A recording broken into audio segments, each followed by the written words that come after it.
Ready? Yeah. What are we driving? This is a Nash. Try again. Okay. So, ready? Yeah. What are we driving? This is a Nissan Qashqai or Qashqai, or depending on how you want to pronounce it. It's a funny old name for a car, but actually, when Nissan launched the first Qashqai back in the day, it actually defined this segment. It was the first kind of crossover, bumped up hatchback.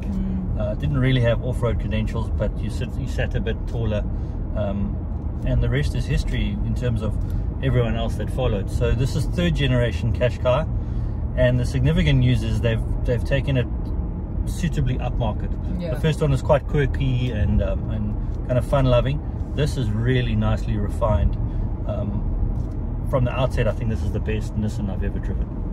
So does this have off-road capabilities? No, this is front-wheel drive only. So all-wheel drive, they have the X-Trail. Yes. And there's a new one of those coming too. So this kind of caters for a roundabout crossover vibes, family vibes, young family. It's very cool.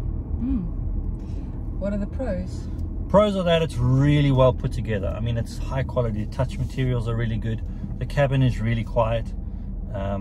It rides really well. This is the top of the range one, so it's got 19-inch wheels on, and even so, it rides really well. We've had it for a week as a family car. It's coped really well.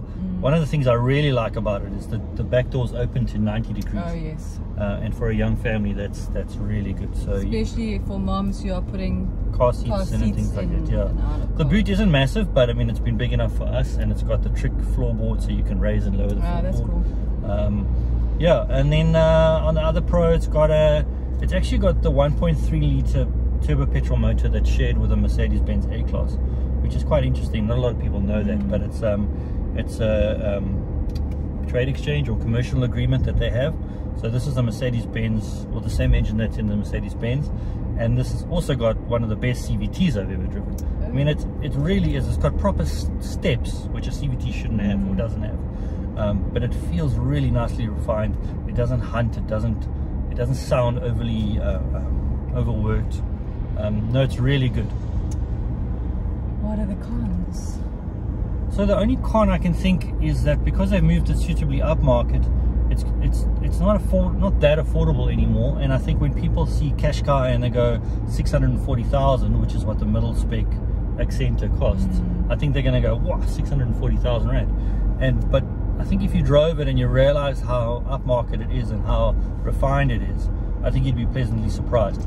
That's the thing. Yeah. So so its biggest problem it has is it's up against the Kia Sportage, which we really liked. Yeah. And I think if it wasn't against the Sportage, I think it would probably be the best in segment. The Tiguan is not far behind, but you get a Tiguan Life spec for around the same price, 630, 640,000, and it won't come with the same level of specification as a mid-spec Qashqai Accenta. It's 18-inch wheels, lovely touchscreen, comfortable seats. Yeah. It also looks really good. Yeah, so I should have mentioned that as a pro. I think it looks fantastic. Yeah. I think it looks sophisticated, grown up. Yeah. Yeah. Price? So this is top spec, so this is 670,000 rand. This is the Accenta Plus, but it comes with 19-inch wheels, comes with these lovely leather seats. What else do you get? You get a massage function. You didn't show me that. Yeah, it's got a massage function. I wouldn't get the Accenta Plus. I would go for Accenta, which has got 18-inch wheels, so it'll ride even better. It still comes with the touchscreen and all of that. So that's the model I'd go for. I must say it is comfortable. Yeah. We had the Tiguan before this, and I did struggle a little bit with those seats. I found them very hard. Yeah, they were strangely firm. This is quite snug. Yeah. Does your bum fit in Napa it? leather. Yeah, fit and comfortable. Competitors. Yeah, so Kia Sportage, VW Tiguan. I'm not sure about the Hyundai Tucson where that's priced at, but probably. Oh, but that was also very nice. Also very nice. So it's a very competitive segment, and there's a lot of good options in there. The one thing I will say is this is a difficult segment, actually. Yeah, I think if you needed more space, you would go Sportage. But if this is the kind of size you need, I think the Qashqai is The way to go. Probably the way to go. I will say that And you think about the Nissan brand, Ah. it's never let anybody down.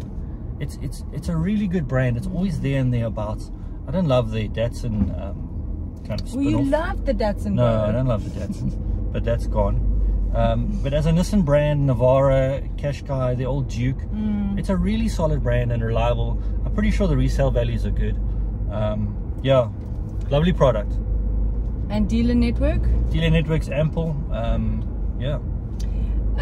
Fuel consumption. Fuel consumption, I'm on about, I was just on 9, which is a bit high. But you should be able to keep it, you should be able to comfortably keep it at 8. Oh. Yeah. And would you buy one? I would buy one, yeah. I think it would be a toss-up between the Sportage and this. But it's a nice problem to have. I really like this. I prefer the more compact Qashqai to the... I think it's important that if you're looking for a car in this segment, you test drive this. Absolutely. Big tick. Tick. Thanks. Thank you.